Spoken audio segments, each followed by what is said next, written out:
Good afternoon. I begin by recognizing both Dr. Breyer, Dr. Biden, and for being here. And I can't tell you, this is sort of a bittersweet day for me.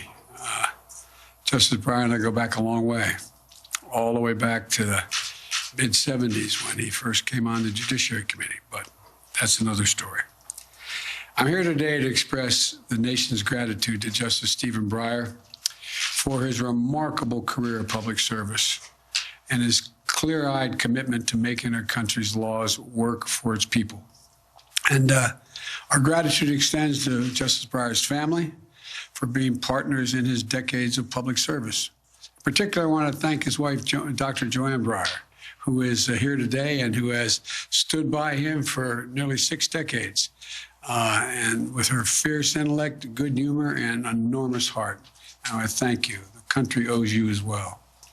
And Stephen Breyer's public service started early. He served in the United States Army as a teenager and in all 3 branches of the federal government before he turned 40. They were the good old days, weren't they? And as he was a law clerk at Supreme Court Justice Goldberg, a prosecutor in the Department of Justice, a member of the Watergate prosecution team. And I first met Stephen Breyer when I was a senator on the Judiciary Committee, and he started off as taking care of one of the subcommittees for Teddy, but then became chief counsel during his tenure as Ted's chairmanship of the Judiciary Committee. Beyond his intellect and hard work and legal insight, he was famous for biking across Washington virtually every day for a face-to-face meeting with a Republican chief counsel, the ranking Republican counsel. And over breakfast, they discussed what would they do for the country together. Whereas in those days, we tried to do things together. That spirit stuck with me when I took over the Judiciary Committee as chair after Senator Kennedy's tenure. And it was my honor to vote to confirm Justice Breyer to serve in the United States Supreme Court, or the Court of Appeals first, in 1980. And then 14 years later, in 1994, I got to preside as chairman of the Senate Judiciary Committee over his Supreme Court confirmation hearings. We were joking with one another when he walked in. Did we ever think that he would have served decades on the court and I'd be president of the United States when the day he came in and retired? And he looked at it, anyway, I won't say what he said, I'm joking. But I was proud and grateful to be there at the start of this distinguished career in the Supreme Court. And I'm very proud to be here today on his announcement of his retirement. You know, during his confirmation hearings way back in 1994, nominee Stephen Breyer said, quote, "The law must work for the people." He explained to us his faith that our complex legal system has a single purpose: to help people who make up our country. It was a different time, of course, but his brilliance, his values, his scholarship are why Judge Breyer became Justice Breyer by an overwhelming bipartisan vote at the time. Today, Justice Breyer announces his intention to step down from active service after 4 decades. 4 decades on the federal bench and 28 years on the United States Supreme Court. His legacy includes his work as a leading scholar and jurist in administrative law, bringing his brilliance to bear to make government run more efficiently and effectively. It includes his stature as a beacon of wisdom on our Constitution and what it means. And through it all, Justice Breyer has worked tirelessly to give faith to the notion that the law exists to help the people. Everyone knows that Stephen Breyer has been an exemplary justice, fair to the parties before him, courteous to his colleagues, careful in his reasoning. He's written landmark opinions on topics ranging from reproductive rights to health care, to voting rights, to patent law, to laws protecting our environment and the laws that protect our religious practices. His opinions are practical, sensible, and nuanced. It reflects his belief that the job of a judge is not to lay down a rule, but to get it right, Justice Breyer's law clerks and his colleagues, as many of the press here know, describe him and his work ethic, his desire to learn more, his kindness to those around him, and his optimism for the promise of our country. And he has patiently sought common ground and built consensus, seeking to bring the court together. I think he's a model public servant in a time of great division in this country. Justice Breyer has been everything his country could have asked of him. And when he appeared before the Judiciary Committee almost 3 decades ago, we all had high hopes for the mark he would leave on history, law, and the Constitution. And he's exceeded those hopes in every possible way. Today is his day, our day to commend his life of service and his life on the court. But let me say a few words about the critically important work of selecting his successor. Choosing someone to sit in the Supreme Court, I believe, is one of the most serious constitutional responsibility a president has. Our process is going to be rigorous. I will select a nominee worthy of Justice Breyer's legacy of excellence and decency. While I've been studying candidates' backgrounds and writings, I've made no decision except one. The person I will nominate will be someone with extraordinary qualifications, character, experience, and integrity. And that person will be the first Black woman ever nominated to the United States Supreme Court. It's long overdue, in my view. I made that commitment during the campaign for president, and I will keep that commitment. I will fully do what I said I'd do. I will fulfill my duty to select a justice, not only with the Senate's consent, but with his advice. You've heard me say in other nomination processes that the Constitution says seek the advice and consent, but the advice as well of the Senate. I'm going to invite senators from both parties to offer their ideas and points of view. I'll also consult with leading scholars and lawyers. And I'm fortunate to have advising me in this selection process Vice President Kamala Harris. She's an exceptional lawyer, former Attorney General of the state of California, a former member of the Senate Judiciary Committee. I will listen carefully to all the advice I'm given, and I'll study the records and former cases carefully. I'll meet with the potential nominees, and it is my intention to announce my decision before the end of February. I have made no choice at this point. Once I select a nominee, I will ask the Senate to move promptly on my choice.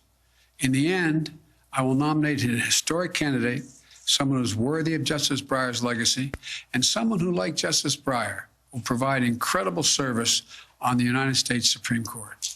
Justice Breyer, on behalf of all the American people, I want to thank you and your family for your tremendous service to our nation. I'm going to yield the floor to you, Mr. Justice.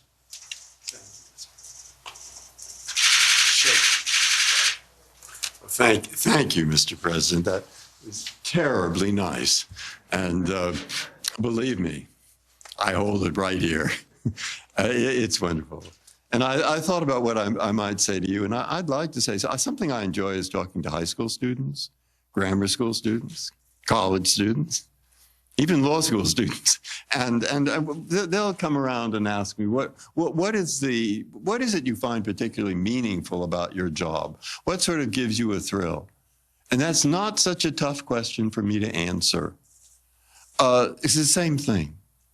Day one, almost, up to day I don't know how many. But what I say to them is, look, I sit there on the bench, and after we hear lots of cases, and after a while, the impression, it takes a while, I have to admit, but the impression you get is, as you well know, this is a complicated country. There are more than 330 million people, and my mother used to say it's every race, it's every religion, and she would emphasize this, and it's every point of view possible. And it's a kind of miracle when you sit there and see all those people in front of you, people that are so different in what they think, and yet they've decided to help solve their major differences under law. And when the students get too cynical, I say, go look at what happens in countries that don't do that. And that's there. I can't take this around in my job. People have come to accept this Constitution, and they've come to accept the importance of a rule of law. And I want to make another point to them. I want to say, look, of course people don't agree, but we have a country that is based on human rights, democracy, and so forth. But I'll tell you what Lincoln thought, what Washington thought, and what people today still think. It's an experiment. It's an experiment. That's what they said. And Joanna paid each of our grandchildren a certain amount of money to memorize the Gettysburg Address. And the reason that what we want them to pick up there, and what I want those students to pick up, if I can remember the first two lines, is that 7 years ago, our fathers brought up, created upon this here a new country, a country that was dedicated to liberty and the proposition that all men are created equal. Conceived in liberty, those are his words, and dedicated to the proposition that all men are created equal. He meant women too. And we are now engaged in a great civil war to determine whether that nation or any nation so conceived and so dedicated can long endure. See, those are the words I want. To see an experiment. And that's what he thought. It's an experiment. And I found some letters that George Washington wrote where he said the same thing. It's an experiment. That experiment existed then because even the liberals in Europe, you know, they're looking over here and they're saying it's a great idea in principle, but it'll never work. But we'll show them it does. That's what Washington thought. And that's what Lincoln thought. And that's what people still think today. And I say, oh, I want you, and I'm talking to the students now. I say, I want you to pick just this up. It's an experiment that's still going on. And I'll tell you something. You know who will see whether that experiment works? It's you, my friend. It's you, Mr. High School student. It's you, Mr. College student. It's you, Mr. Law School students. It's us, but it's you. It's that next generation and the one after that. My grandchildren and their children. They'll determine whether the experiment still works. And of course, I am an optimist, and I'm pretty sure it will. Does it surprise you that that's the thought that comes into my mind today? I don't know, but thank you. Doctor, I don't know that you've ever been to the White House in the Lincoln bedroom, but I invite both of you to come and stay. The Lincoln bedroom has, against the wall between the windows looking out, a handwritten copy of the Gettysburg Address written by Lincoln in that bedroom, allegedly, as I said, the sitting room.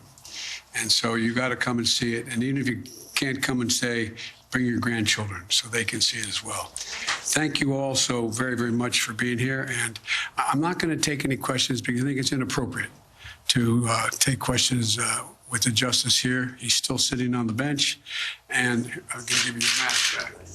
And but you'll have plenty of opportunities to get me later today and for the rest of the week, next week too.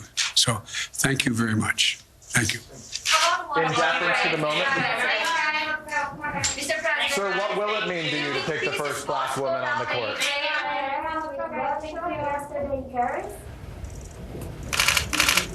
Thank you, Mr. President. You think peace is possible, Mr. President?